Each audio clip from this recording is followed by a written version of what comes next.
Welcome back dear students on my YouTube channel Biology with Dharamveer. This is Dharamveer Singh and today we will going to discuss about our next topic that is process of DNA replication. बेटा अभी तक हम लोग ने पढ़ लिया है what is DNA replication, what are different enzymes that are responsible for the DNA replication, and today we will discuss about what are different sequence, what are different steps that are responsible for the mechanism of DNA replication. तो बेटा यहाँ पे हम पढ़ेंगे there are 5 steps that are participate when DNA replication begins. The first thing is identification of site of origin of replication means ORI. Means सबसे पहले बेटा क्या होता है, जो हेलिकेज एंजाइम होता है हमने आपको बताया था, it is responsible for the nicking. जो बेटा क्या करता है, डबल स्ट्रैंडेड डीएनए पे जो बॉन्ड्स बने होते हैं कहीं पे निक करता है और डीएनए को अनवाइंड कर लेता है. डीएनए को अनवाइंड कर लेता है. That enzyme is called as helicase, and this enzyme start or form an ORI or origin of replication. Next, unwinding of double strand DNA to provide a single stranded DNA which can act as template. ठीक है बेटा, double strand DNA को unwind करेंगे तो ये ऐसे एक structure बनाएगा. ठीक है, ऐसे बेटा के स्ट्रक्चर बना लेगा. इधर एक एंजाइम लग जाएगा आकर के और जो इसको सिंगल स्ट्रैंड डीएनए में कन्वर्ट कर देगा और एक सिंगल स्ट्रैंड डीएनए पे एक टेम्पलेट बनता हुआ चला जाएगा. मींस कह सकते हैं एक template as a template work करेगा और इसके ऊपर एक डीएनए बनता चला जाएगा. ये भी एज ए टेम्पलेट वर्क करेगा और इसके ऊपर एक नया डीएनए बनता चला जाएगा. Formation of the replication fork, this is called replication fork. ठीक है बेटा, इधर के लिए ये और इधर के लिए, दोनों साइड के लिए, दोनों पोलरिटी हैं उसके लिए एक रिप्लिकेशन फॉक बनती है. जो स्पेशल टाइप का स्ट्रक्चर होता है, जो फॉक लाइक स्ट्रक्चर होता है, this called is replication Fock.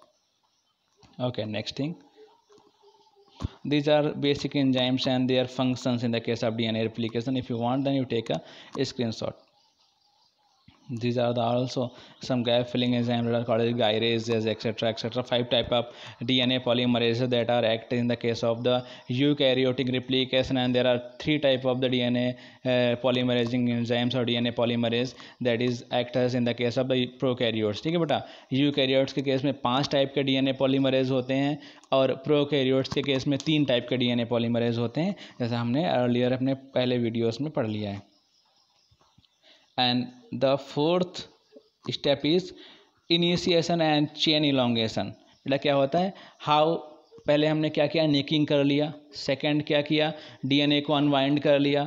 Third क्या किया है, अनवाइंड करने के बाद में उनके ऊपर टेम्पलेट की कौन सा टेम्पलेट किसके लिए रहेगा और डीएनए फॉक हमने और रिप्लिकेशन फॉक बना ली है.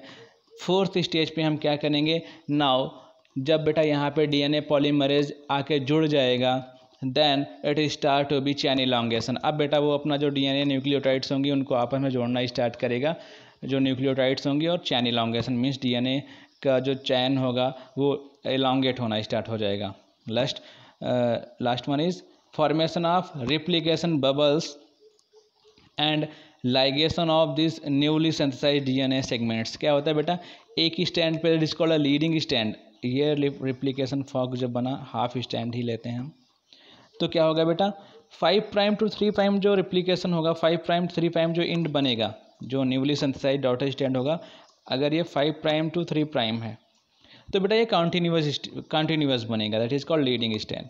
ठीक है, तो यहाँ पे बेटा हमको किसी भी लाइगेज एंजाइम की या सेगमेंट्स को जोड़ने की जरूरत नहीं पड़ेगी. सिर्फ यहाँ पे जो पहला सेगमेंट बना होगा, जो प्राइमेज होगा, जो यहाँ पे पहला प्राइमेज होगा उसको जोड़ा जाएगा. लेकिन जो बेटा लैगिंग स्टैंड होता है, यहाँ पे 3' to 5' सिंथेसिस होती है, वहाँ पे हमने बोला था सेगमेंट्स के फॉर्म में सिंथेसिस होती है. This segments are called as Okazaki fragments, और इन सेगमेंट्स को ओकाज़की फ्रेगमेंट्स बोलते हैं बिकॉज हमने आपको पहले समझाया है our DNA polymerase only have 5' to 3' polarity. जो बेटा हमारा डीएनए पॉलीमरेज एंजाइम है, जो मेन रिप्लिकेटिंग एंजाइम है, वो सिर्फ न्यूक्लियोटाइड को 5' to 3' ही ऐड कर सकता है. It is able to add nucleotide from 5' to 3'.